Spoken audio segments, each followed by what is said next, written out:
എൽജിമോസ് വ്ളോഗ്സിലേക്ക് സ്വാഗതം.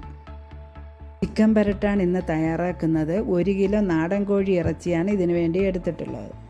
ഇതിന് വേണ്ടത് ഒരു വലിയ കഷ്ണം ഇഞ്ചി, 5 പച്ചമുളക്, ഞാൻ എടുത്തിരിക്കുന്നത് 7 കാന്താരി മുളക്, 8 അല്ലി വെളുത്തുള്ളി, 8 ചുവന്നുള്ളി, 2 തണ്ട് കറിവേപ്പില. ഇതെല്ലാം കൂടി കട്ട് ചെയ്തെടുക്കാം. മുരിങ്ങയുടെ പട്ടയാണ്, അതായത് മുരിങ്ങ മരത്തിൻ്റെ തൊലി. കോഴിയിറച്ചി ചിലർക്കെങ്കിലും മലബന്ധം ഉണ്ടാക്കാറുണ്ട്. അങ്ങനെ മലബന്ധം ഉണ്ടാകാതിരിക്കാനാണ് ഇവിടെ മുരിങ്ങപ്പട്ട ഉപയോഗിക്കുന്നത്. പട്ടയുടെ പുറമേയുള്ള തോട് കളഞ്ഞ് അരിഞ്ഞെടുക്കുക. ആദ്യം കട്ട് ചെയ്തെടുത്തതും മുരിങ്ങപ്പട്ട അരിഞ്ഞതും കൂടി ചേർത്ത് അരച്ചെടുക്കുക. 1 കിലോ ഇറച്ചിക്ക് കുറഞ്ഞത് 50 ഗ്രാമെങ്കിലും പട്ട ചേർക്കണം. പട്ട കുറച്ച് കൂടിയാലും ദോഷമില്ല. മുരിങ്ങയുടെ പട്ട ചതച്ച് ചേർത്താലും മതി. മസാല പുരട്ടുന്നതിന് അരച്ച് വെച്ചതിൻ്റെ പകുതി, ആവശ്യത്തിന് ഉപ്പ്, 1.5 സ്പൂൺ മല്ലിപ്പൊടി, 1/2 സ്പൂൺ കുരുമുളക് പൊടി, 2 സ്പൂൺ മുളക് പൊടി, 1/2 സ്പൂൺ മഞ്ഞൾപ്പൊടി, പകുതി നാരങ്ങയുടെ നീരും കൂടി ചേർത്ത് നല്ലവണ്ണം കുഴച്ച് യോജിപ്പിക്കുക.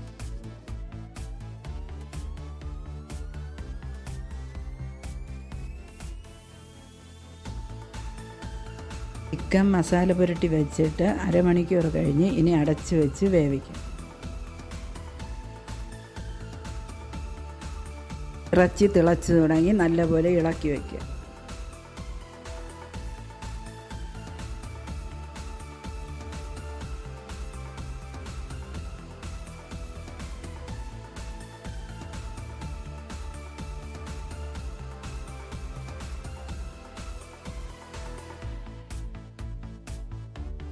നാടൻ കോഴിയിറച്ചി നല്ലവണ്ണം വെന്ത് വരാൻ 40 മിനിറ്റ് എടുക്കും.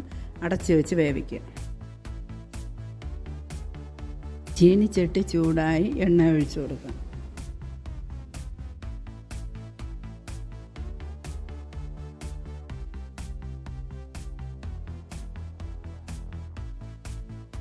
എണ്ണ ചൂടായിട്ടുണ്ട്. ഇനി നേരത്തെ അരച്ച് വെച്ചതിൻ്റെ ബാക്കി കൂടി ചേർക്കാം.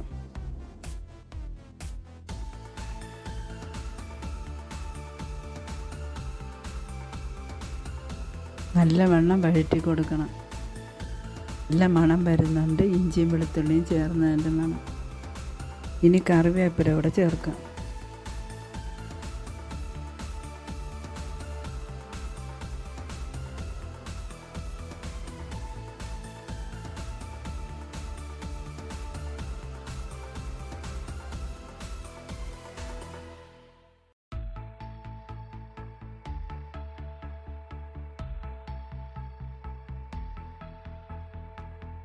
ഇനി അരിഞ്ഞു വെച്ച ചുവന്നുള്ളിയൂടെ ചേർക്കാം. ഇത് ഏകദേശം 200 ഗ്രാം ഉണ്ട്. ഇതിൽ 5 അല്ലി വെളുത്തുള്ളിയൂടെ അരിഞ്ഞ് ചേർത്തിട്ടുണ്ട്.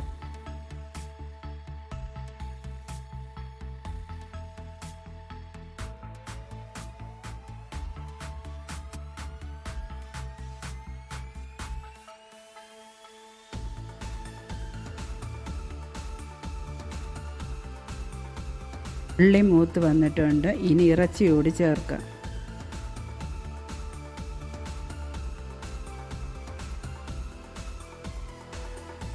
ഇറച്ചി വേവാൻ വെച്ചിട്ട് 40 മിനിറ്റ് ആയി.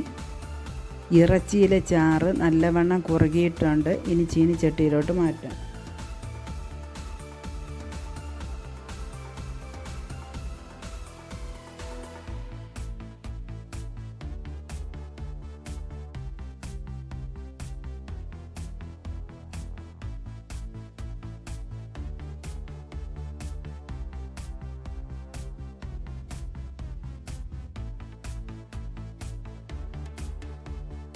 ഉപ്പ് ആവശ്യത്തിനുണ്ട്. ഇനി 1 സ്പൂൺ പെരിഞ്ജീരകപ്പൊടിയൂടെ ചേർക്കും. പെരിഞ്ജീരകപ്പൊടി ചേർക്കുന്നത് നല്ല ദഹനത്തിനും മണത്തിനും വേണ്ടിയിട്ടാണ്.